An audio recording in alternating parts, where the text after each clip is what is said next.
வணக்கம், இது story garden. நான் உங்கள் மகி. இன்றைய தொகுப்புல மணிமேகலைக்கு அச்சய பாத்திரம் எப்படி கிடைச்சதுன்றதை பத்தி பார்க்க போறோம். இது அனைவருக்கும் தெரிந்த ஒன்றுதான். பூம்புகாரில் வாழ்ந்த கோவலன் மாதவி ஆகியோரின் மகள் தான் மணிமேகலை. மணிமேகலை இப்பொழுது மணிப்பல்லவ தீவுன்ற இடத்துல இருக்காங்க. அந்த தீவு பார்ப்பதற்கே ரொம்ப அழகா இருக்கு. அந்த தீவில் எங்கே பார்த்தாலும் வெண்மணல் குன்றுகளும் பூத்து குலுங்கும் செடி கொடிகளும் அடர்ந்த மரங்களும் பொய்கைகளும் பார்ப்பதற்கே ரொம்ப அருமையான காட்சியாக இருக்குது. அந்த அருமையான காட்சியை மணிமேகலை நின்று ரசிச்சுக்கிட்டு இருக்காங்க. அந்த சமயத்தில் அங்கே ஒரு பெண் வந்து மணிமேகலை கிட்ட பேச்சு கொடுக்குறாங்க. அழகிய பெண்ணே, நீ யார், இங்கே எப்படி வந்த அப்படின்னு கேட்குறாங்க.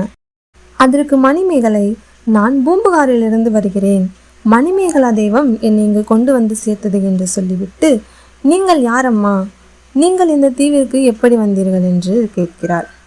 அதற்கு அந்த பெண், என்னுடைய பெயர் தீவத்திலகை, தான் இந்த தீவையும் இதிலுள்ள புத்த பீடிகையையும் காவல் காத்துக்கிட்டு வரதா சொல்றாங்க. பெருமை மிக்கவர்கள் மட்டுமே இந்த தீவிற்கு வந்து புத்த பீடிகையை வணங்க இயலும், நீ இந்த பெருமையை பெற்றிருக்கிறாய் என்று சொல்கிறார்.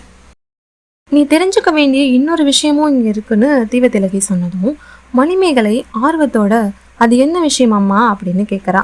தீவத்திலகை அவர்களுக்கு அருகில் இருந்த ஒரு பொய்கையை காட்டி, இதற்கு கோமுகி என்று பெயர், கோனா பசு, முகினா முகம், இப்பொய்கை பார்ப்பதற்கு பசுவினுடைய முகம் போன்று இருப்பதால் இப்பெயர் பெற்றதாக கூறுகிறார். ஓ அப்படியா, வடிவத்துக்கு ஏற்ற பெயரா இருக்கேன்னு மணிமேகலை சொல்றா. இந்த பொய்கைக்கு வேறு ஒரு சிறப்பும் இருக்கு. வைகாசி திங்கள் அன்று முழு நிலவு நாளில் இப்பொய்கையின் நீரின் மேல ஒரு பாத்திரம் தோன்றும். அந்த பாத்திரம் ஆப்புத்திரன் கையில் இருந்த அமுத சுரபின்னு சொல்றா. அமுத சுரபியா, அதன் சிறப்பு என்னன்னு மணிமேகலை கேட்குறா. இப்போ தீவத்திலகை அமுத சுரபி பத்தி சொல்ல ஆரம்பிக்கிறாங்க. அந்த பாத்திரத்துல இடும் உணவு எடுக்க எடுக்க குறையாமல் வளர்ந்து கொண்டே இருக்கும். அந்த பாத்திரத்தை வச்சு எத்தனை பேருக்கு வேணுமானாலும் உணவளிக்கலாம்னு சொல்றாங்க. இதை கேட்ட மணிமேகலைக்கு ரொம்ப வியப்பா இருந்துச்சு. அந்த பாத்திரம் தோன்றக்கூடிய வைகாசி திங்கள் முழு நிலவு நாள் இன்றுதான் என்று தீவத்திலகை சொல்லி கொண்டிருக்கும் பொழுதே பொய்கை நீருக்கு மேல அந்த பாத்திரம் தோன்றுது. மணிமேகலை அந்த பாத்திரத்தை வணங்கி அதை கையில் எடுக்கிறா. தீவத்திலகை மணிமேகலையை பார்த்து, உயிர்களின் பசியை போக்கக்கூடிய அமுத சுரபியே நீ பெற்றுள்ளாய், இனி இவ்வுலக உயிர்களுக்கு பசியே இல்லாமல் போகும்படி உணவு வழங்கி உயிர் பெறுவாயாக என்று வாழ்த்துகிறாள். மணிமேகலை தீவத்திலகையை வணங்கிவிட்டு அங்கிருந்து விடைபெற்று பூம்புகார் நகருக்கு திரும்புகிறாள். அந்த ஊர்ல வசிக்கிற ஆதிரையினுடைய வீட்டிற்கு உணவு பெறுவதற்காக மணிமேகலை போறா. மணிமேகலை பார்த்த ஆதிரை, நீங்க யாருன்னு கேட்கிறா. மணிமேகலையும் தன்னுடைய பெற்றோர் பெயரை சொல்லி தான் மணிமேகலை என்று சொன்னதும், ஓ நீங்க தானா மணிமேகலை, உங்களுடைய பெற்றோரை எங்களுக்கு தெரியும், உங்களை இப்பொழுதுதான் பார்க்கிறேன்னு சொல்றா. இது என்ன பாத்திரம், ரொம்ப அழகா இருக்கேன்னு ஆதிரை சொல்றா. மணிமேகலை கையில வச்சிருந்த பாத்திரத்தை பத்தி ஆதிரை கேட்கிறா. அதற்கு மணிமேகலையும், இது அல்ல அல்ல குறையாமல் உணவு வழங்கக்கூடிய அமுத சுரபின்னு சொன்னதும் ஆதிரை, இந்த பாத்திரம் உங்களுக்கு எப்படி கிடைச்சதுன்னு கேட்கிறா. மணிமேகலையும் மணிப்பல்லவ தீவில் நடந்த எல்லா விஷயத்தையும் ஆதிரை கிட்ட சொல்றாங்க. இதை கேட்ட ஆதிரைக்கு ரொம்ப வியப்பா இருந்துச்சு.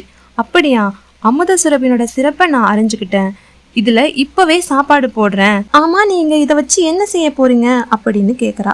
அதற்கு மணிமேகலை, ஏழை மக்களின் பசியை போக்குவதே மேலான அறம்னும் உணவு கொடுத்தவர்களே உயிர் கொடுத்தவர்கள் என்பதை நான் உணர்ந்திருக்கிறேன், அதனால இந்த பாத்திரத்துல இருக்கிற உணவை பசியில இருக்கிற மக்களுக்கு கொடுக்க போறான்னு சொல்றாங்க.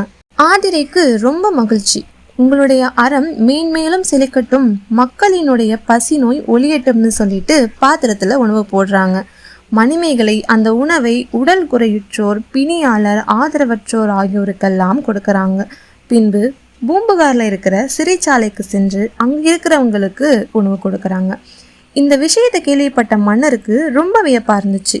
ஒரு சின்ன பாத்திரத்துல இருந்து உணவை எடுத்து எப்படி இத்துணை பேருக்கு கொடுக்க முடியும்? அந்த பெண்ணை உடனே அழைச்சிக்கிட்டு வரும்படி சிறைச்சாலைக்கு உத்தரவு போடுறாங்க. சிறை காவலரும் மணிமேகலை அழைச்சிக்கிட்டு வந்து மன்னர்கிட்ட காமிக்கிறாரு. மணிமேகலை அரசரை வணங்குறாங்க.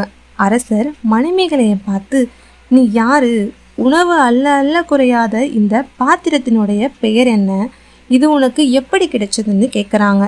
மணிமேகலையும் மணிப்பல்லவ தீவில் நடந்த விஷயத்தை எல்லாம் சொல்கிறாங்க. அரசருக்கு ரொம்ப மகிழ்ச்சி. உலகத்துல இருக்கிற மக்களுடைய பசியை போக்கக்கூடிய அறத்தை செய்கின்ற மணிமேகலையே உனக்கு நான் என்ன உதவி செய்யணும்னு கேட்குறாரு. அன்பால ஆட்சி செய்யக்கூடிய அரசே, சிறைசாலையில வாழ்ற கைதிகள் திருந்தி வாழ வழி செய்ய வேண்டும். நல்லது எது கெட்டது எதுன்னு தக்க அறிஞர்களை வச்சு எடுத்து கூறணும்னு வேண்டுகோள் வச்சாங்க. மன்னரும் மணிமேகலையின் வேண்டுகோள் அனைத்தையும் நிறைவேற்ற ஆணையிட்டார். மீண்டும் இது போன்ற சுவாரஸ்யமான கதைகளை தெரிந்து கொள்ள காத்திருங்கள்.